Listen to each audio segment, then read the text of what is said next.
Hello again, everyone. So we're here again for track 6 with Rambo this time. He's decided to come and have a little meow and a little join with us.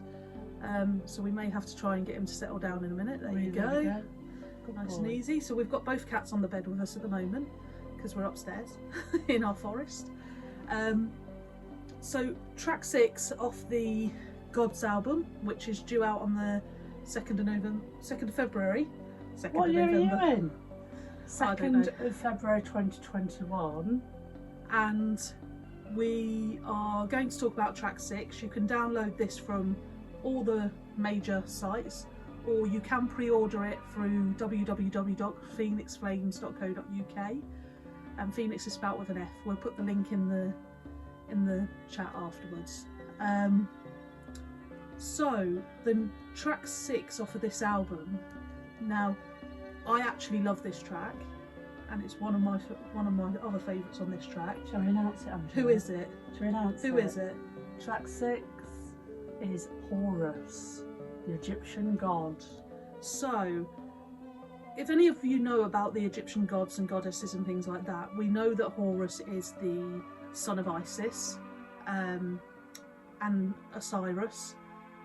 He's the one with the eagle head.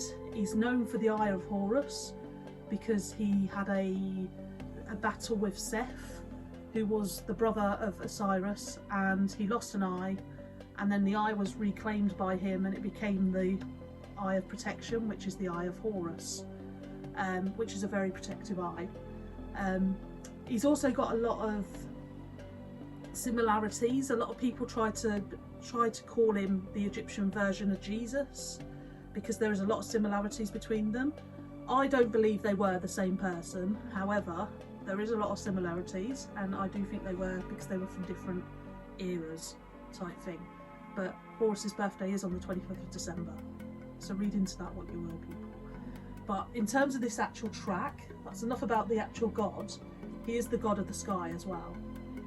Yeah, another thing I absolutely adore is the sky, and I think it's that, you know, Horus it was kind of with a synth kind of effects on it. It was very rich and hypnotic in some ways. I created the track, and it's not like really relaxing, but it's deep, and it's you know, I mean, the Eye of Protection of Horus is something where you can meditate and feel some deep kind of things towards it, really. But it's another track that I really like, and I think it'd be weird if I didn't like any of the tracks from it. I think it would be really weird. I think I've deleted them and not put them on. Yeah.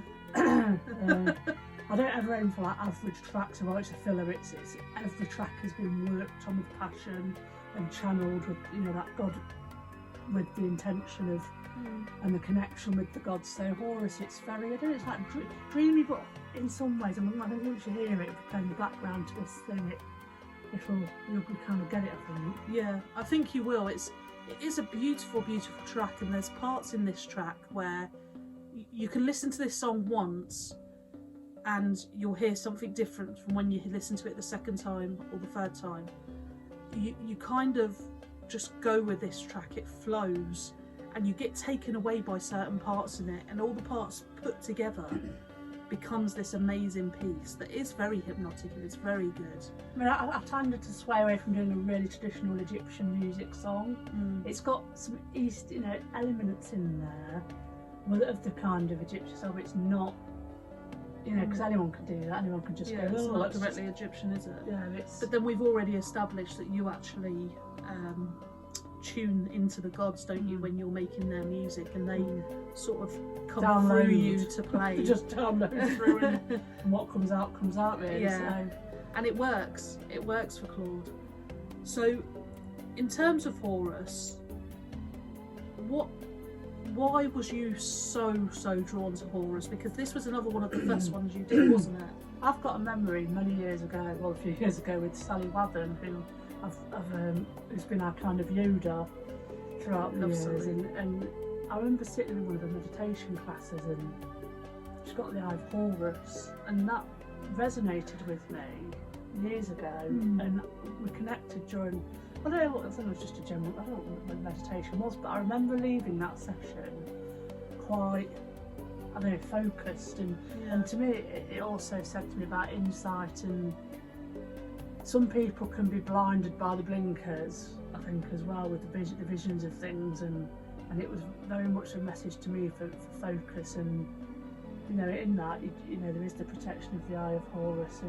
If you're letting all this stuff happen, you're blind to it, it's not good. So that was kind of, that's, Horus has always been kind of in the background tempting me for quite a while. Yeah.